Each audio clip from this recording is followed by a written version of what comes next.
हाय।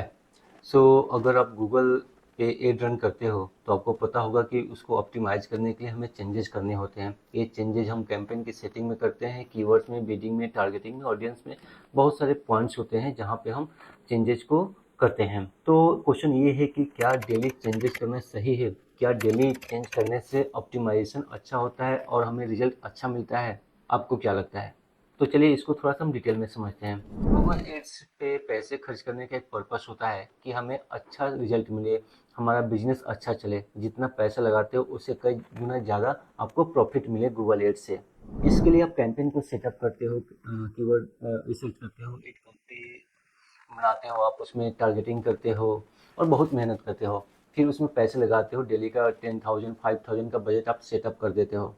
फिर next day आप देखते हो कैंपेन को कि आपके 5,000 रुपये स्पेंड हो गए हैं, बट जो रिजल्ट आया है वो आपके अनुसार नहीं आया है। जितना आपको उम्मीद थी उतना नहीं आया है। किसी किसी को अच्छा भी आ जाता है। तो फिर आप क्या करते हो कि कैंपेन में चेंजेस कर देते हो सो दैट कि रिजल्ट अच्छा है। तो इस तरीके से फिर नेक्स्ट जब चेक करते हो कि कैंपेन जो चेंजेस किया था उसका क्या इम्पैक्ट हुआ, रिजल्ट इम्प्रूव हुआ कि नहीं हुआ। और ये प्रोसेस कंटिन्यूअस चलते रहता है। तो यहाँ पे सवाल ये है कि जो आप डेली बेसिस पे ऑप्टिमाइज कर रहे हो, चेंजेस कर रहे हो, क्या वो सही है? अगर कैंपेन नया है फिर तो कोई प्रॉब्लम नहीं है। आप इनिशियल 2 और 3 डेज तक कैंपेन को ऑप्टिमाइज कर सकते हो, क्योंकि वो एक सेटअप का प्रोसेस है। बहुत सारी चीज़ें हम एक बार में नहीं कर पाते हैं। बट जब कैंपेन पुराना हो जाता है उसमें डेली चेंजेस करना ठीक नहीं होता है। इसका रीज़न ये है कि आजकल गूगल रिकमेंड करता है कि आप ऑटोमेटेड बिडिंग यूज करो, जैसे कि मैक्सिमाइज कन्वर्जन हो गया या टारगेट सीपीए हो गया या दूसरे बिडिंग मेथड जो होते हैं।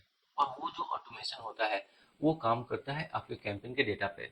इनिशियल जब कैंपेन नया होता है या कोई मेजर चेंजेस करते हो तो जो भी डिटेल आप प्रोवाइड कराते हो, जैसे कि कैंपेन की टारगेटिंग क्या है, डेली बजट क्या है, लोकेशन क्या है, किस टाइप के कीवर्ड्स आप लिए हो, एड कॉपी कैसे लिखे हो, लैंडिंग पेज कैसा है, इन सब डेटा को एक इनपुट डेटा के तौर पे लेता है और सिस्टम उसको एनालाइज करके ऑप्टिमाइज करता है और उसके बेसिस पे ऑडियंस को दिखाता है।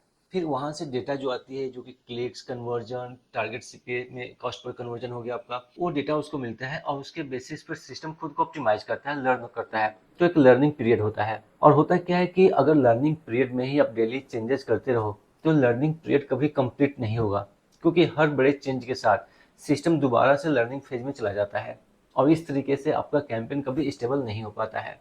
तो ये जरूरी है कि जब भी कोई मेजर चेंजेस करते हो तो सिस्टम को थोड़ा सा टाइम दो, 1 वीक 2 वीक का टाइम दो। इनिशियल चेंजेस करने के बाद रिजल्ट फ्लक्चुएट होता है, बट आफ्टर 1 वीक आप देखते हो कि रिजल्ट आपका स्टेबल होना शुरू हो जाएगा, आपको रेगुलर बेसिस पे कन्वर्जन आना शुरू हो जाएगा। और जब आपका कैंपेन अच्छा चलने लगेगा तो फिर उसमें चेंजेस करने की ज़रूरत नहीं है। आप जानबूझकर चेंजेस नहीं कर सकते हो। हाँ, चेंजेस हम कम कर सकते हैं। चेंजेस तब कर सकते हो जब आपकी परफॉर्मेंस डाउन हो रही हो, रिजल्ट आने बंद हो गए हों, मार्केट में कंपटीशन बढ़ने की वजह से, या आपके पास कोई नई सर्विसेज हो या नए ऑफर हो जिसको आप ऐड करना चाहते हो, फिर आपको करना ही पड़ेगा। तो ऐसे सिचुएशन में आप चेंज कर सकते हो और चेंज करने के बाद थोड़ा सा गूगल सिस्टम को टाइम दो आप, ताकि वो स्टेबल हो सके और रिजल्ट ला सके।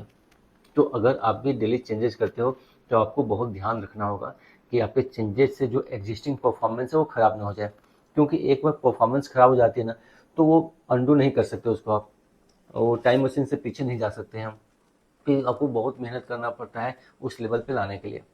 तो ज़रूरी है कि आप रिपोर्ट्स को देखो, मॉनिटर करो, डेटा को एनालाइज करो। और जब आपको 100% कॉन्फिडेंस हो कि हाँ मुझे ये चेंजेस करनी चाहिए, तब भी आपको चेंजेस करना चाहिए। तो आई होप कि आपको ये वीडियो अच्छा लगा होगा, तो आप चैनल को सब्सक्राइब जरूर कीजिएगा। Thank you.